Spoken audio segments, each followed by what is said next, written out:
Ferrari has been making major waves after their impressive showing in the preseason testing, with many experts now claiming the Maranello team has the machinery to challenge for both championships. The addition of Lewis Hamilton alongside Charles Leclerc has created what might be the strongest driver lineup on the grid, sending shockwaves through the paddock. But is the SF25 truly the championship caliber car that Ferrari fans have been desperately waiting for? The signs are certainly promising. During Ferrari's shakedown in Fiorano, both Leclerc and Hamilton reported positive initial impressions of the car. Leclerc completed his morning session with a visibly upbeat demeanor, while Hamilton later took to the track for his first official laps in Ferrari red. The 7-time world champion didn't hold back his enthusiasm, calling his first few weeks at Ferrari absolutely incredible and stating he's even more energized after seeing the team's passion and dedication firsthand. What makes the SF25 so different? For starters, Ferrari has completely reimagined their 2025 Challenger, with technical director Enrico Cardilli revealing a staggering 99% of the car has been changed compared to last year's model. The most visible modification is the adoption of a pull rod front suspension, a design philosophy previously used successfully by both Red Bull and McLaren. This significant architectural shift aims to maximize performance and put the car in a more optimal operating window, something Ferrari struggled with last season. Fred Vasseur, Ferrari's team principal, has maintained a cautiously optimistic tone when addressing the preseason testing results from Bahrain, where the team seemed to struggle with balance issues. Vasseur emphasized that the desert conditions were quite odd and not representative of what they'll face at most races. This year we will go from the 10 to 15 degrees we found on the track here to the 45 degrees we will have in Australia, so it could be that in Melbourne it will be a completely different story, he explained.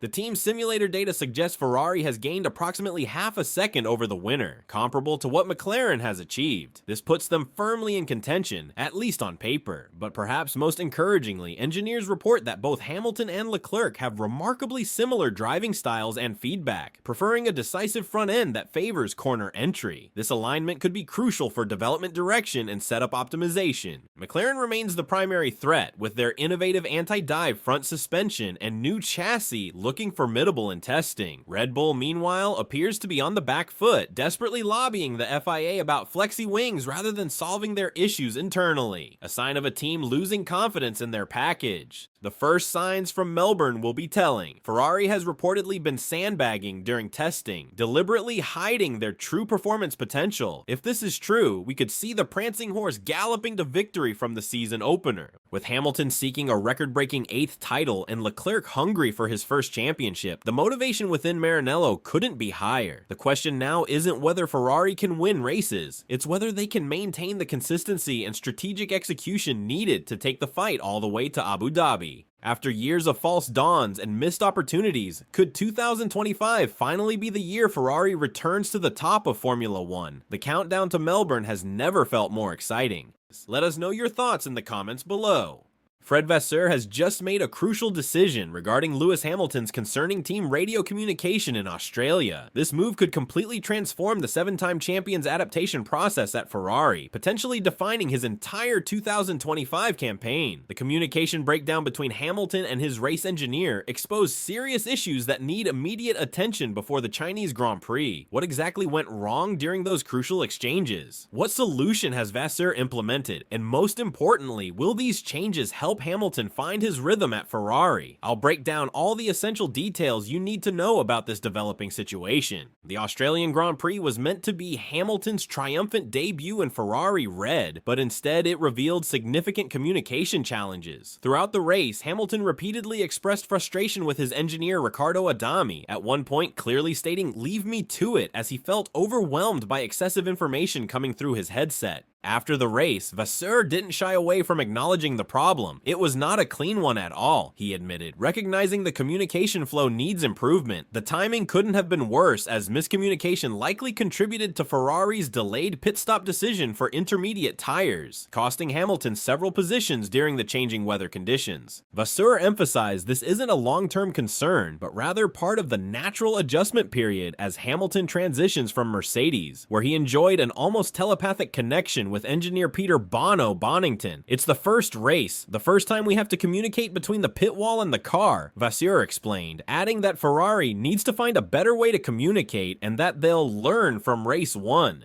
For Hamilton, efficient radio communication isn't just a preference, it's fundamental to his driving style. At Mercedes, Bonington knew precisely when to provide critical information and when to maintain silence, allowing Hamilton to focus on driving. At Ferrari, that relationship doesn't exist yet, and their communication approach differs significantly from what Hamilton is accustomed to. Ferrari is now implementing several changes to address these issues. They're reducing non-essential updates during intense racing moments, focusing on delivering only critical information when Hamilton needs it most. The team is also establishing clear, pre-agreed phrases for different race situations to minimize confusion. Additionally, Ferrari is adjusting their pre-race briefings to include specific communication protocols for various scenarios, ensuring Hamilton knows exactly what to expect in terms of information delivery. Their engineering department is also streamlining decision-making processes to execute strategy calls with immediate clarity. And perhaps most importantly, Ferrari is actively seeking Hamilton's input on his preferred communication style, rather than forcing him to adapt entirely to their existing system, a significant shift that demonstrates Vasseur's commitment to making this partnership succeed. The upcoming Chinese Grand Prix will be the first test of these improvements. Hamilton has historically excelled at Shanghai with 6 victories, but his performance will largely depend on how effectively Ferrari implements these communication changes. If they establish a better rhythm on the radio and improve their decision-making, Hamilton could deliver a much stronger performance. However, if the issues persist, questions will inevitably arise about whether he can truly thrive in Ferrari's system, especially as teammate Charles Leclerc continues to adapt more seamlessly. Do you think Ferrari will resolve Hamilton's communication struggles in time for China, or will these issues continue to hinder his performance throughout the season? Share your thoughts in the comments below.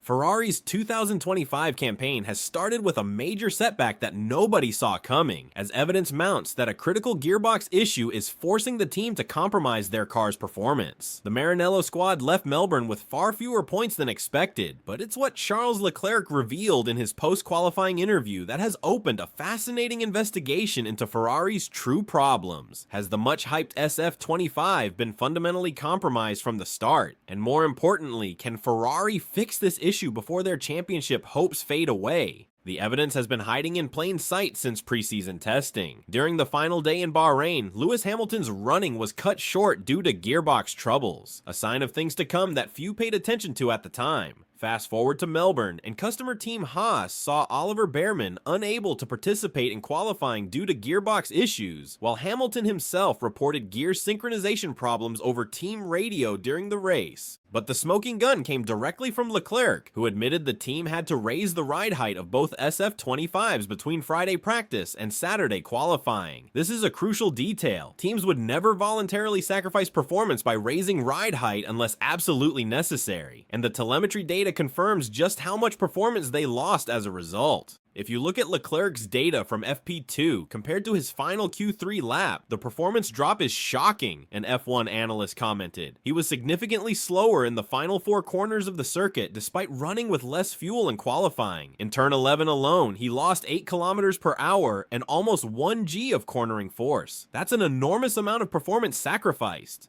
The picture emerging suggests that Ferrari's gearbox is experiencing excessive stress when the car runs at the optimal ride height. When the SF25 gets too close to the ground, exactly where you want it for maximum downforce, it appears the gearbox is being damaged by impacts with the track surface. This forced Ferrari into the compromise of raising both cars for qualifying and the race, explaining their mysterious loss of pace after looking so competitive on Friday. This creates a devastating dilemma for the Italian team. The SF25 appears to have genuine pace when run at its intended ride height, but doing so risks catastrophic gearbox failures. Yet by raising the ride height to protect the gearbox, they're sacrificing the downforce needed to challenge McLaren at the front. The big question now is whether Ferrari can solve this problem without completely redesigning their gearbox, which would effectively end their championship hopes before they've even begun. Designing and manufacturing a new gearbox would take months, eating into their limited resources under the budget caps. More likely, Ferrari will need to explore alternative solutions. They could modify suspension settings to soften the ride over bumps and curbs, potentially allowing them to run the car lower without transmitting as much shock to the gearbox. However, this approach brings its own compromises to mechanical grip and handling balance. China and Japan will provide critical data points to confirm this theory. If we see Ferrari look quick on Fridays before mysteriously losing pace for qualifying again at both venues, it will confirm the team is facing a fundamental design issue rather than a Melbourne-specific anomaly. For Ferrari and their millions of passionate fans, the situation is intensely frustrating. The SF25 appears to have the raw pace to fight at the front, especially with the stellar driver lineup of Leclerc and Hamilton. But this technical limitation could derail their entire season before it's even properly begun.